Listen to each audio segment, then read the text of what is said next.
Et on va essayer, comme dans une PME, d'être très efficace.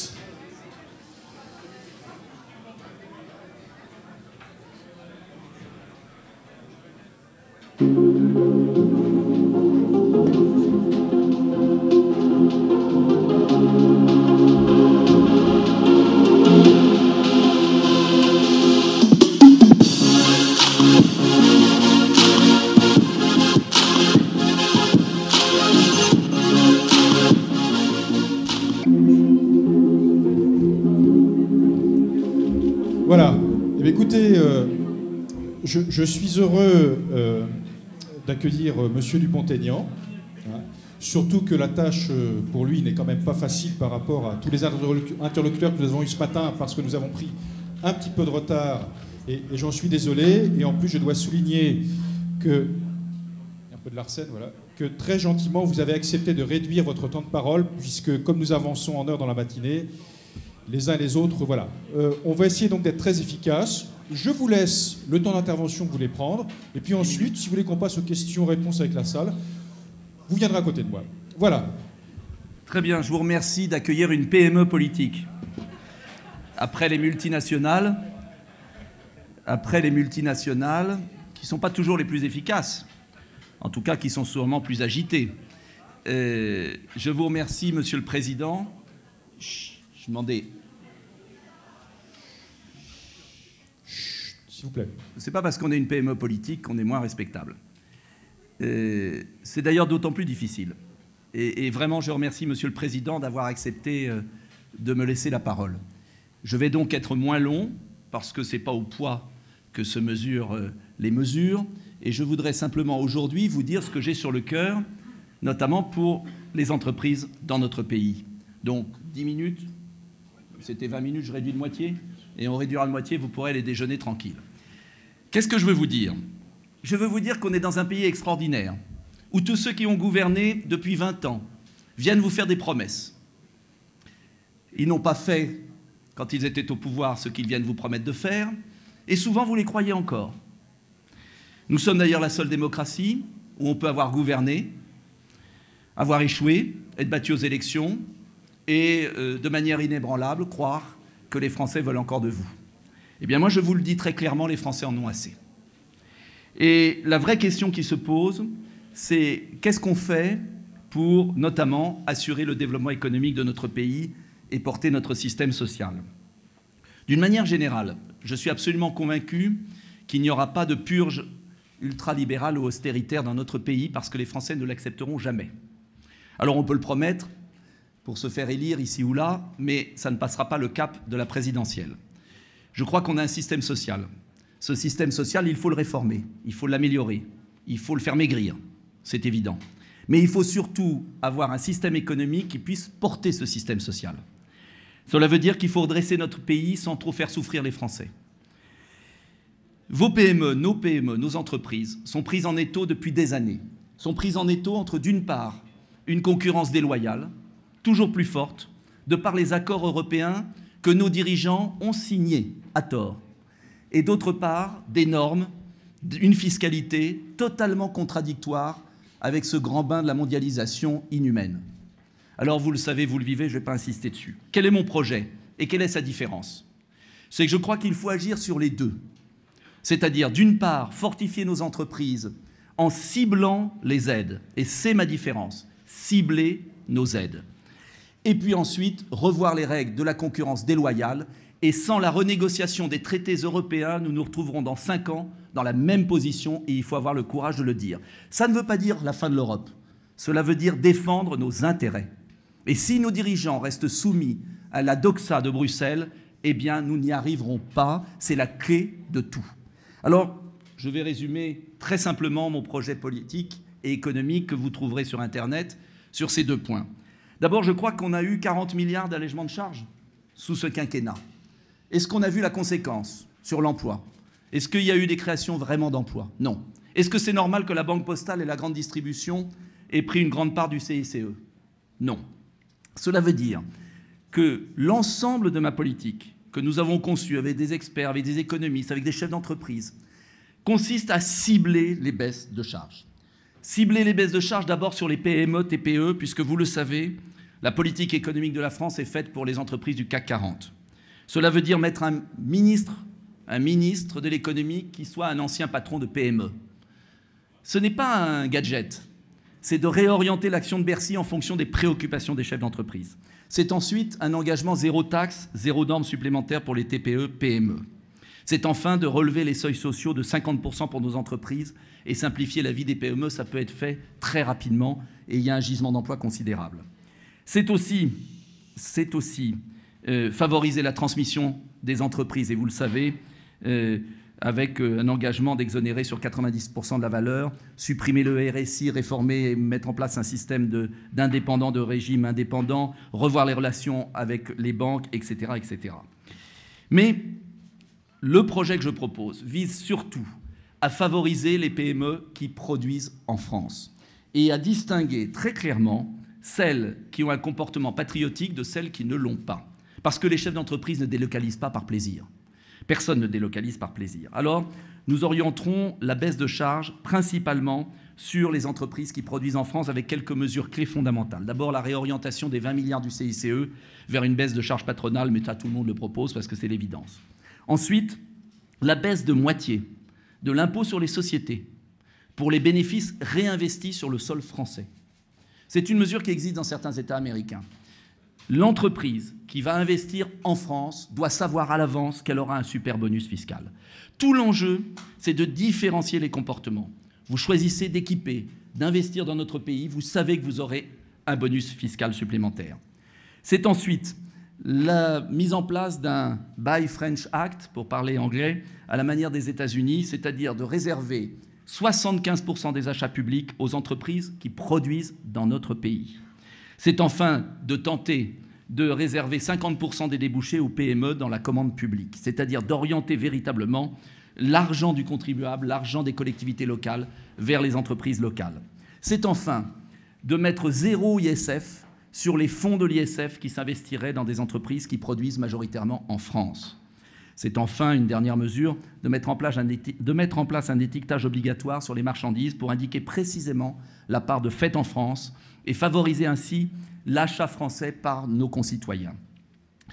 L'idée aussi, c'est de donner un bonus financier aux entreprises qui investiront dans les territoires où l'emploi disparaît, car le décalage entre les métropoles qui vont bien dans la mondialisation et l'effondrement de nos territoires ruraux, de nos villes moyennes, est absolument saisissant. Et si nous n'y prenons garde, c'est à une véritable révolution politique et sociale que nous assisterons.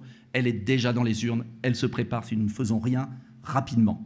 Cela veut dire par exemple un fonds de relocalisation doté de 10 milliards d'euros qui existe, je n'ai rien inventé, qui existe au Japon. Les entreprises qui relocaliseront pourront avoir un système de bonus pour la robotisation, pour investir et faire revenir leurs entreprises sur des territoires en zone de sous-emploi. C'est bien sûr, ça paraît bête, supprimer les zones blanches de téléphonie mobile dans notre pays, favoriser le haut débit sur l'ensemble du territoire.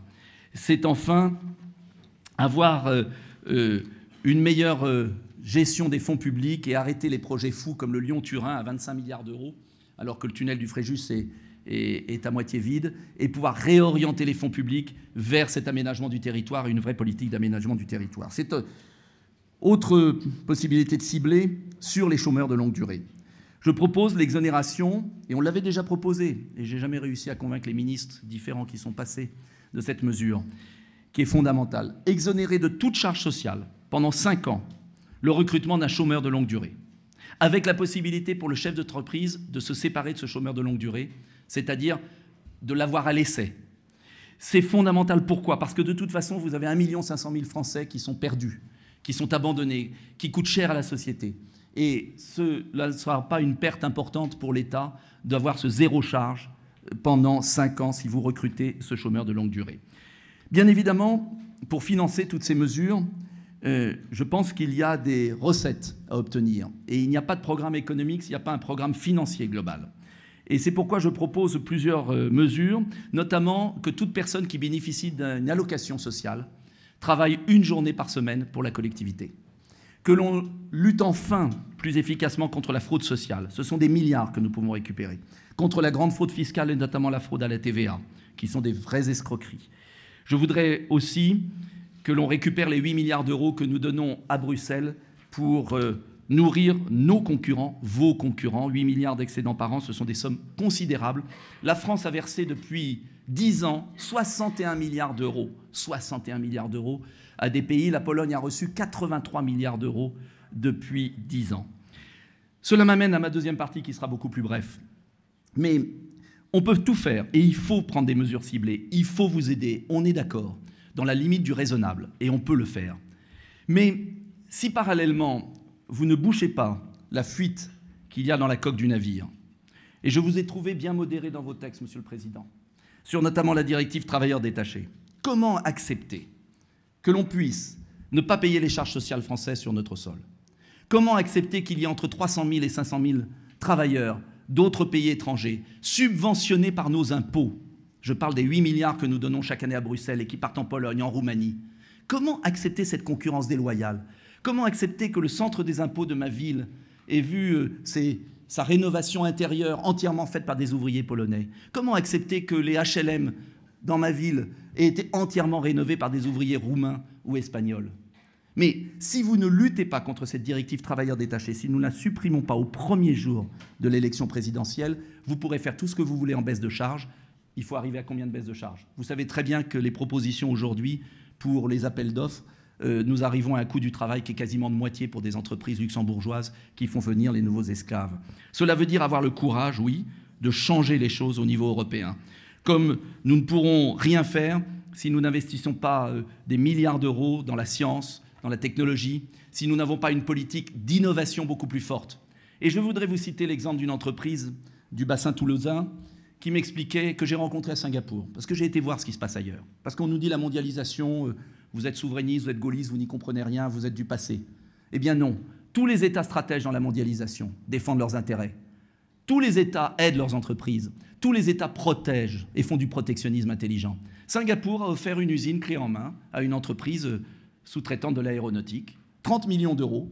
La même entreprise avait demandé à Bercy d'avoir des aides. L'Europe l'interdit. Alors cette entreprise est partie à Singapour. La seule condition, c'était d'amener une dizaine de chercheurs pour 5 ans qui allaient former des ingénieurs singapouriens. On ne peut pas mener un match de boxe avec les mains liées dans le dos. Vous avez les mains liées en termes de charges fiscales, en termes de normes, et on est d'accord, et je suis le premier à vouloir alléger ces normes. Mais si parallèlement, nous ne remettons pas les conditions d'une concurrence loyale avec les autres pays dans la mondialisation, ce que font tous les pays du monde, allez voir ce que fait la Corée du Sud, allez voir ce que fait le Japon, allez voir même ce que fait l'Allemagne dans ses appels d'offres. Et vous verrez que la naïveté française, liée à une adoration idéologique, sectaire et absurde d'une Union européenne qui n'a plus rien à voir avec la belle Europe, conduit la France à un défaitisme et à une diminution de ses emplois productifs. Voilà ce que je voulais vous dire aujourd'hui. Oui au libéralisme, pour un libéralisme ordonné, pour favoriser la création, pour aider nos entrepreneurs, mais il faut aussi un cadre général, et je ne parle même pas de la monnaie, tant cette affaire est importante, même s'il y a eu une amélioration avec la baisse de l'euro vis-à-vis du dollar. Je vous remercie de votre attention. Merci beaucoup de votre introduction tonique. Je vous propose de me rejoindre. On va passer à la série des questions. Je vois une main qui se lève dans le fond de la salle. Ça, je le connais. Hein, c'est voilà, un patron d'une belle PME. Pierre. Bonjour, monsieur Dupont-Aignan. Je ne sais pas si vous vous souvenez de moi, mais vous étiez venu visiter mon entreprise dans le Val d'Oise il y a quelques années. Je me souviens. Et vous avez pu constater qu'effectivement, ce combat du Made in France est un combat que nous partageons. Je rajoute que nous fabriquons en France, mais nous exportons plus de 60% de notre chiffre d'affaires. Mais ce n'est pas pour ça que je voulais vous interroger aujourd'hui. Dans votre programme, vous avez mis une mesure qui me plaît beaucoup, et d'ailleurs vous l'avez rappelé tout à l'heure, c'est que si vous êtes élu demain président de la République, vous prendrez comme ministre de l'Industrie un ancien dirigeant de PME. Ne cherchez plus, vous l'avez trouvé, je suis candidat. Très bien. Ben, je vous remercie. Voilà, bon, ben, non, mais ça paraît bête, et je sais que certains se disent c'est un gadget, mais ce n'est pas du tout un gadget. Toute la politique économique de la France depuis 30 ans est faite pour des grandes entreprises qui sont déjà parties dans leur tête. Et ce sont les soutiers ici qui font vivre le pays. Et il n'y a qu'à regarder le taux d'impôt sur les sociétés. J'ai fait un rapport sur les paradis fiscaux. J'ai été élu député de l'année là-dessus en 2013 pour que je sois élu député de l'année en étant non inscrit. Il fallait un exploit. Je l'ai fait d'ailleurs avec un autre député communiste, M. Bocquet. Et je peux vous dire que quand vous découvrez que les grandes entreprises payent 3% d'impôt sur les sociétés Et quand vous acceptez que le Luxembourg, qui est un État voyou, organise des rescrits pour qu'il n'y ait 0% d'impôts, mais comment voulez-vous créer de l'emploi dans notre pays quand les dirigeants de votre pays ne vous défendent pas?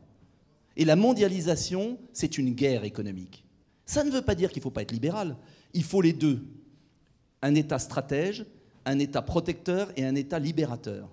Et c'est l'alliance des trois qui fait les réussites des pays qui marchent dans la mondialisation. Alors, je ne suis pas protectionniste autant que Mme Le Pen, mais je ne suis pas libéral autant que M. Fillon, parce qu'on a vu que ça a déjà été essayé, ça ne marche pas.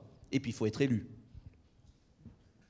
Bon, eh ben, écoute Pierre, si jamais ça t'arrive, tu penseras à la CPME pour toutes les propositions qu'on porte. Il y en a beaucoup de très bien, d'ailleurs. J'ai un... Alors, voilà, je vais passer le micro, vous allez voir, il y a une petite ressemblance. Pascal. Oui, merci, Président. Un président peut en cacher un autre. Pascal Asselin, président de l'INTEC, l'Union nationale des économistes de la construction, et créateur et propriétaire d'une entreprise dans l'Essonne depuis 26 ans. Voilà. Alors moi, j'ai deux questions, une question fermée, très simple. Qu'envisagez-vous au niveau de la fiscalité sur le rapprochement du diesel et de l'essence? Et puis une question un peu plus ouverte, parce que vous en avez peu parlé, au niveau du droit du travail, qu'envisagez-vous? Quelles mesures envisagez-vous? Merci. Alors, sur le rapprochement, je pense qu'il faudra fusionner les fiscalités des deux carburants. C'est une évidence, à terme. Ce n'est pas très populaire, mais il faudra le faire. Simplement, il faut le faire progressivement, tant on a conduit à aller vers un système de motorisation et tant on repart sur un autre. Je propose dans mon projet une somme importante pour le bonus écologique. Il y a 10 millions de véhicules très polluants. Ces 10 millions de véhicules doivent être changés rapidement, le parc vieillit. Et là, il y a une occasion aussi de Made in France considérable, de négociations fines pour que ça favorise non pas les producteurs français, les producteurs qui produisent en France. Attention, ce n'est pas tout à fait la même chose.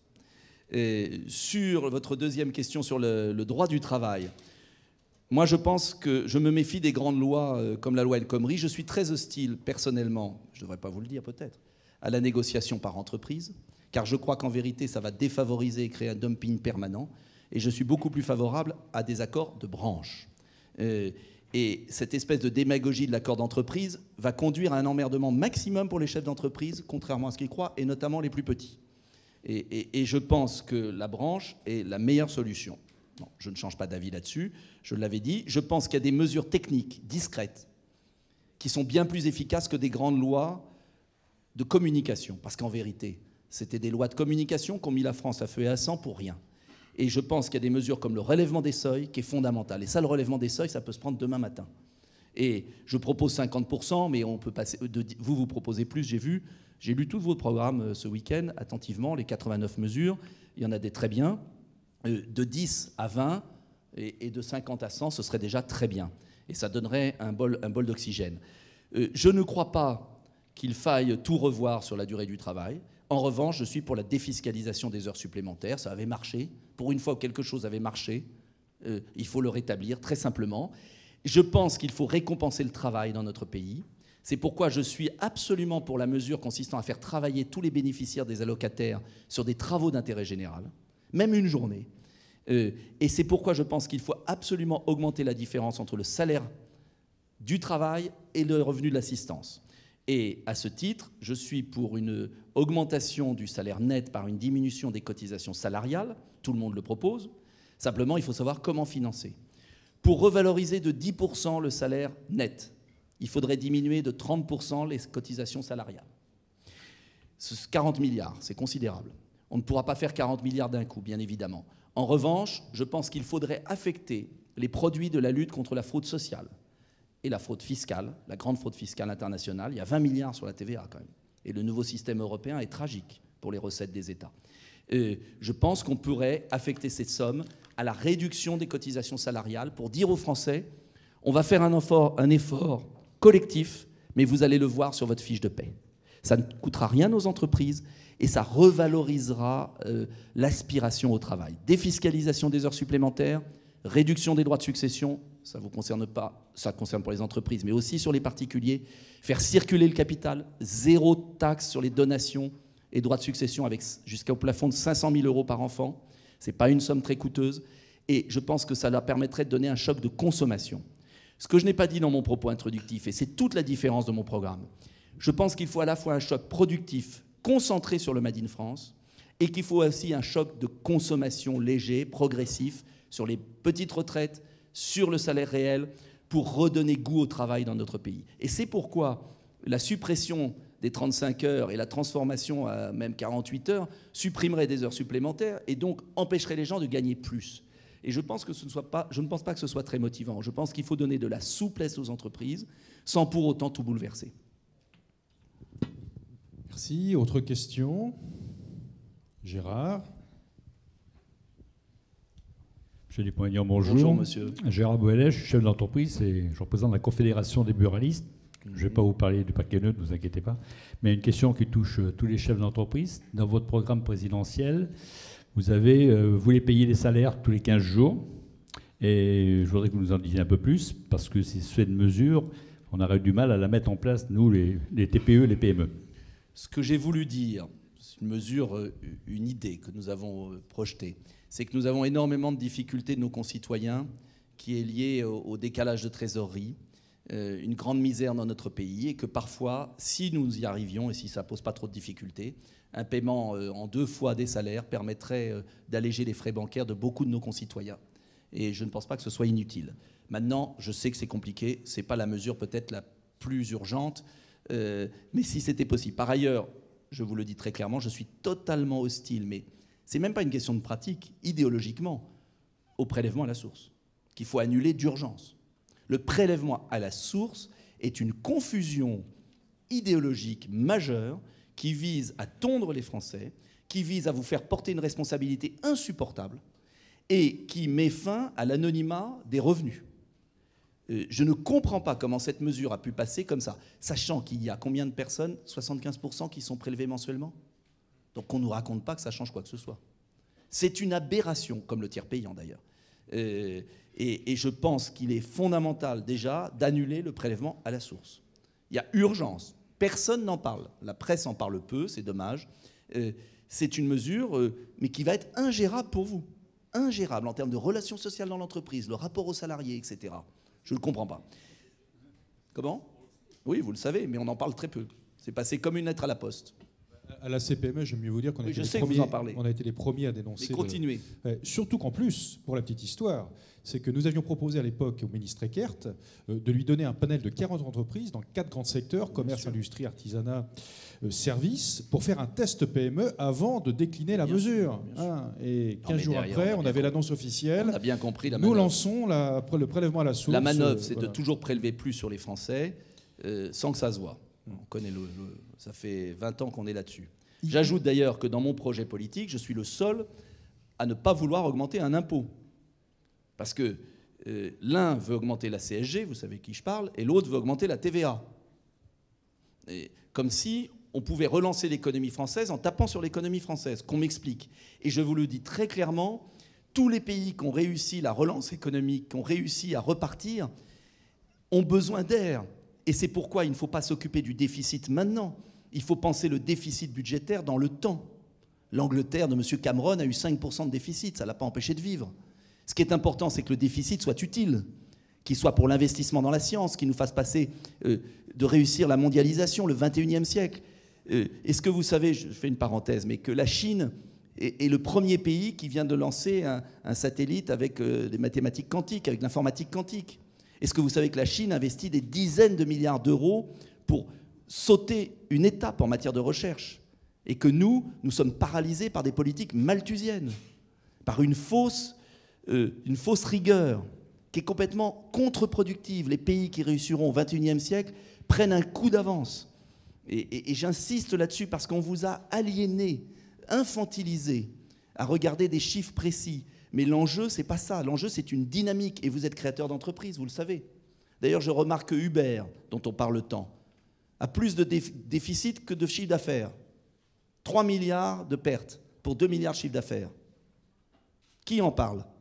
Cela veut bien dire que les pays qui sont en train de conquérir le monde sont des pays qui ont une stratégie économique et qui, par l'endettement, par la création monétaire, par leur banque centrale, sont en train de conquérir le monde et de nous acheter. Et nous sommes dans une vision malthusienne dictée par un pays, l'Allemagne, qui est en suicide démographique, alors que nous avons une jeunesse dans nos banlieues à nourrir.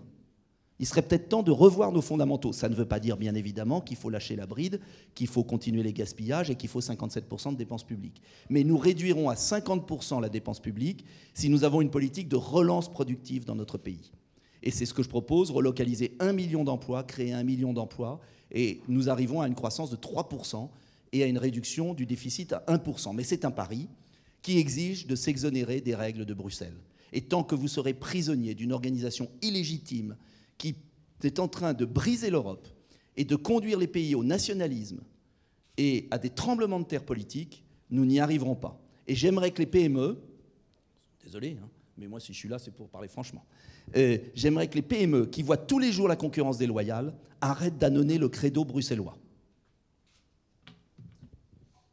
Autre question, monsieur. Désolé, hein, je vous parle franchement. Il n'y a pas de problème. Hein. Ne vous laissez pas tuer. On sait répondre franchement aussi. Bonjour, Guillaume Hoffmanski, je suis chef d'entreprise dans les biotechnologies liées à la chirurgie. Oui. Vous parliez de compétitivité, d'innovation. Aujourd'hui, l'innovation, c'est aussi beaucoup le crédit emploi recherche. Très bien.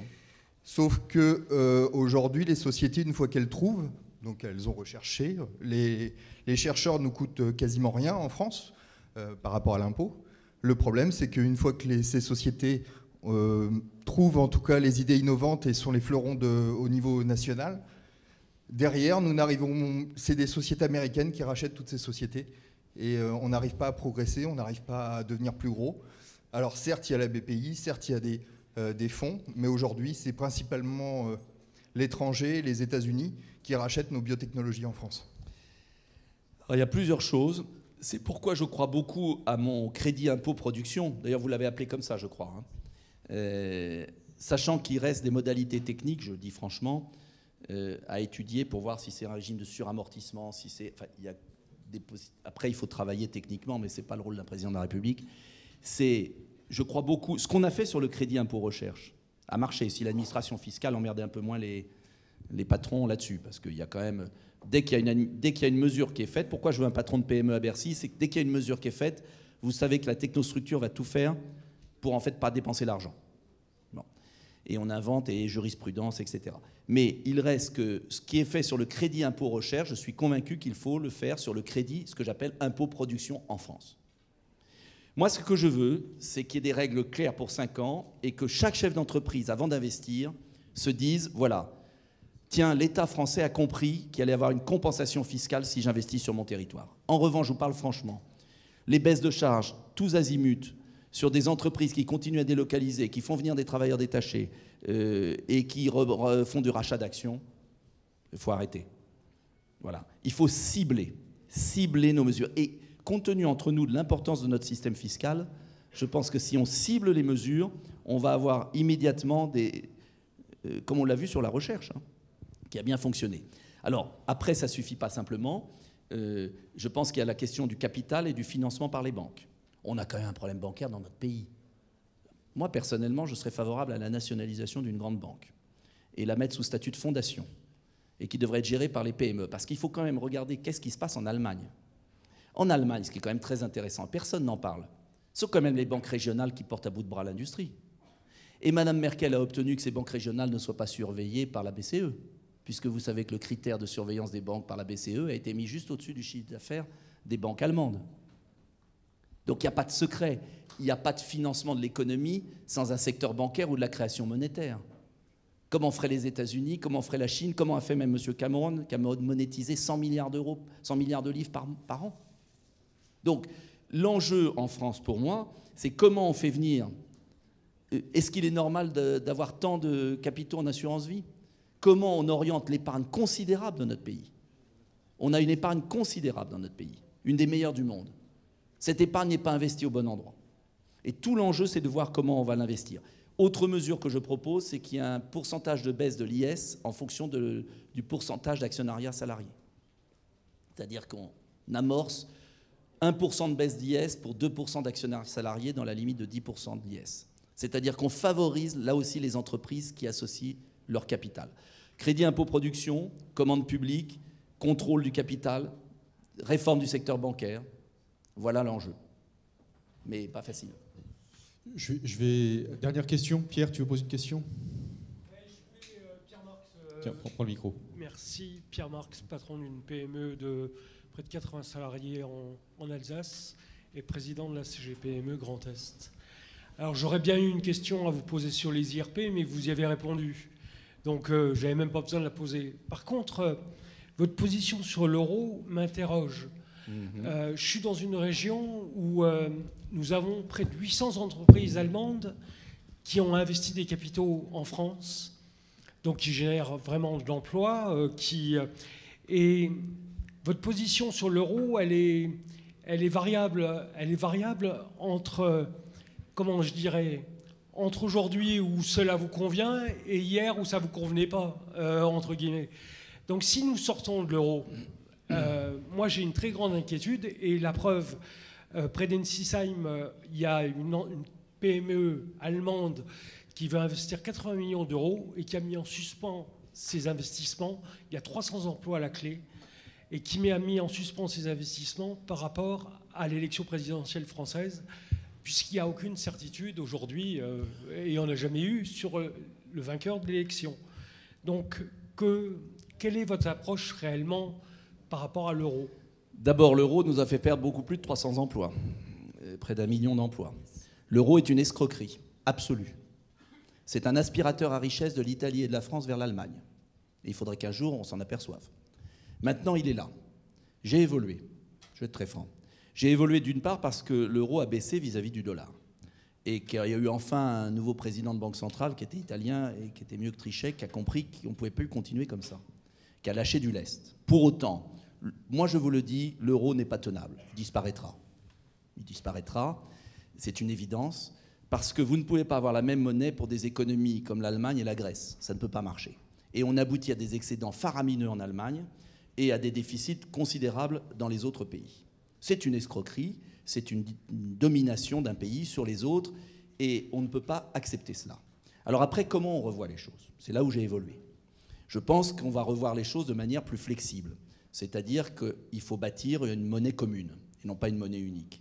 C'est-à-dire qu'à terme, on aura l'euro-franc, l'euro-marque, qui seront à parité fixe, qu'il faut garder une coordination européenne, une banque centrale européenne, mais qu'il y aura à un moment un bras de fer, parce qu'on ne peut pas accepter de se faire piller.